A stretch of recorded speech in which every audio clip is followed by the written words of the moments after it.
Nancy est partie de la pièce en larmes. Elle tenait ses cheveux, qui avaient été coupés. Moi, je l'ai suivie dehors avec un air hautain. Là, toutes les personnes à la soirée se sont tournées vers nous.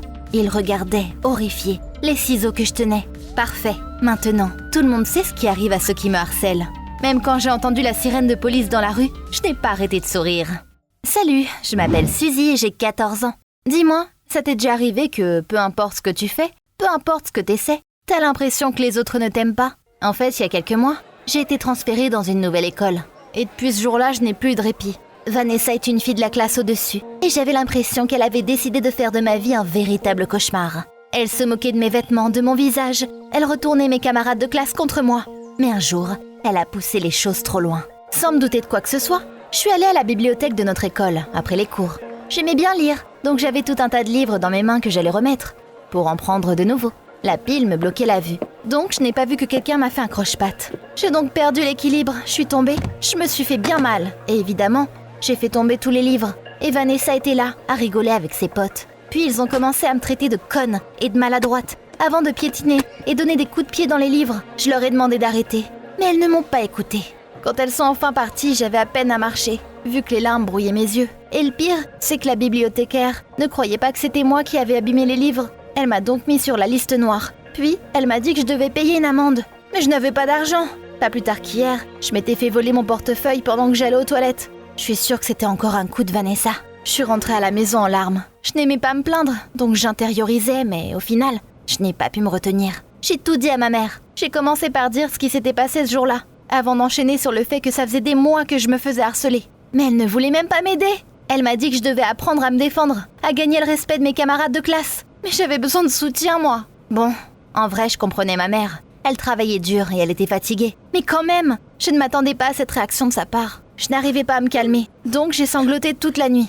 Ce n'est qu'au petit matin qu'un plan s'est formé dans ma tête. Dans à peine quelques jours, il y avait quelqu'un de la classe qui organisait une soirée. Personne ne m'a invitée, mais n'importe qui pouvait venir. Donc, j'ai décidé d'y aller. Évidemment, dès que j'ai franchi le pas de la porte, ils ont recommencé à se moquer de moi. Une des filles, Nancy, a critiqué mes vêtements, avant d'enchaîner sur le fait que je savais pas me maquiller. C'était vraiment blessant, mais personne n'a pris ma défense. Tout le monde a juste rigolé, en profitant du spectacle. À la fin, je ne pouvais plus le supporter. J'ai attrapé la fille par la main et je l'ai traînée dans la pièce voisine. J'ai sifflé. On doit avoir une conversation sérieuse, Nancy, avant de claquer la porte à tout le monde. D'un coin de l'œil, j'ai vu une paire de ciseaux. Sans réfléchir, je les ai attrapés et d'un mouvement brusque, j'ai coupé une partie des cheveux de Nancy. Alors, c'est qui a une coiffure ridicule maintenant?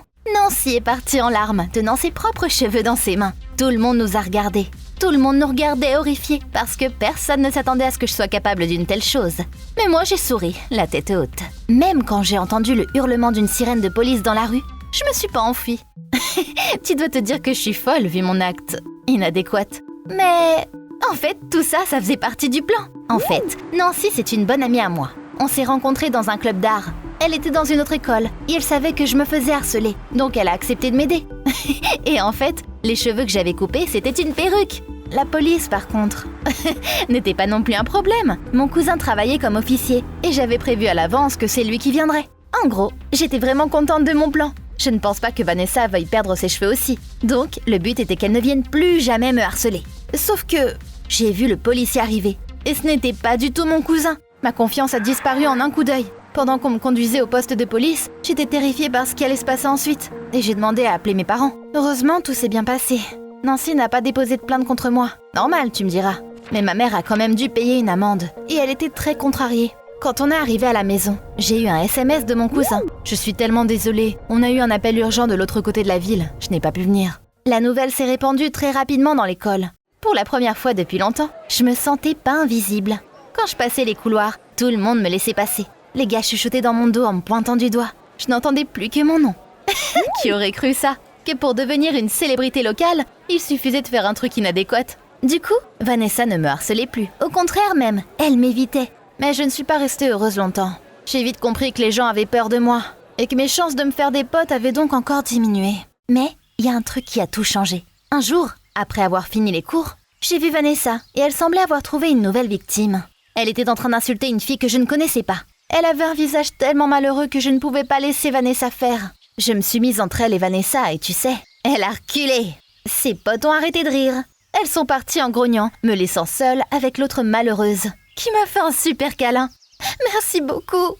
Tu ne peux même pas t'imaginer à quel point j'en avais marre d'elle. Puis j'ai compris que j'avais un pouvoir, en quelque sorte. On est vite devenus potes. Elle s'appelle Sarah d'ailleurs. À l'école, on était tout le temps ensemble, donc Vanessa n'avait pas le choix que de la laisser tranquille et de chercher quelqu'un d'autre. Heureusement, à ce moment-là, j'avais déjà pris les choses en main. Je ne laisserai plus Vanessa harceler les gens. Je les protégerai tous. Il y a plusieurs semaines qui sont passées comme ça. Maintenant, j'avais des amis. Les filles que je protégeais se méfiaient de moi au début. Mais ensuite, elles se sont rendues compte que je n'étais pas aussi mauvaise que tout le monde le pensait. Elles étaient toutes hyper reconnaissantes de ma protection.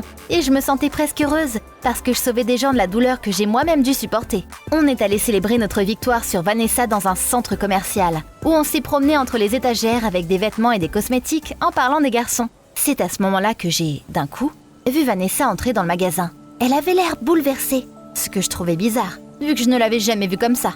Et il y avait aussi une femme qui marchait avec elle. J'ai vite compris que c'était la mère de Vanessa. Ils ne nous ont pas vus et sont allés derrière l'étagère suivante. Mes potes et moi, on a tout entendu.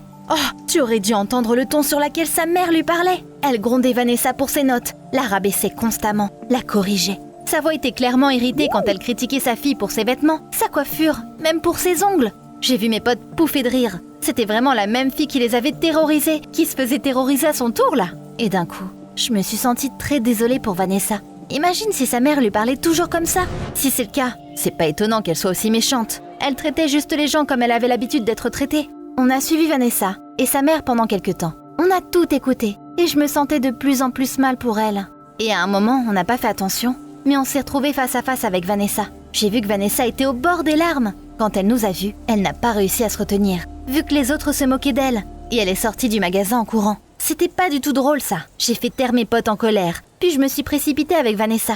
Je l'ai vite retrouvée dans les toilettes. Elle avait l'air tellement misérable que juste la voir, ça m'a brisé le cœur. Vanessa était mon ennemie juré. Mais à ce moment-là, j'ai complètement oublié notre rivalité. Je me suis précipitée pour la serrer dans mes bras, la réconforter, essuyer ses larmes avec une serviette. J'ai eu l'impression qu'elle a explosé. Elle m'a dit à quel point ça lui faisait mal d'entendre sa mère dire tout ça, que sa mère ne la félicitait jamais, qu'elle ne faisait que la critiquer. Elle m'a aussi dit qu'elle était incroyablement fatiguée, parce qu'elle ne pouvait même pas parler de ses problèmes à ses potes, vu qu'elle voulait paraître forte. Vanessa a facilement mis 20 minutes à se calmer.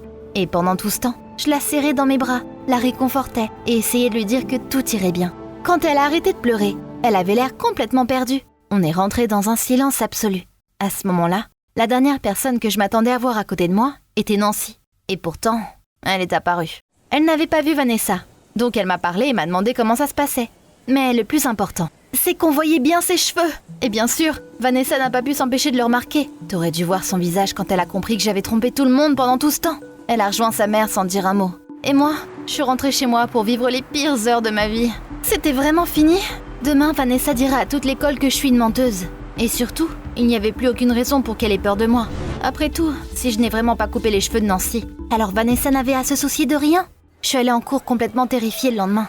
Je marchais dans les couloirs, en regardant autour de moi, en pensant qu'à tout moment, les autres se remettraient à m'insulter et à se moquer de moi comme avant.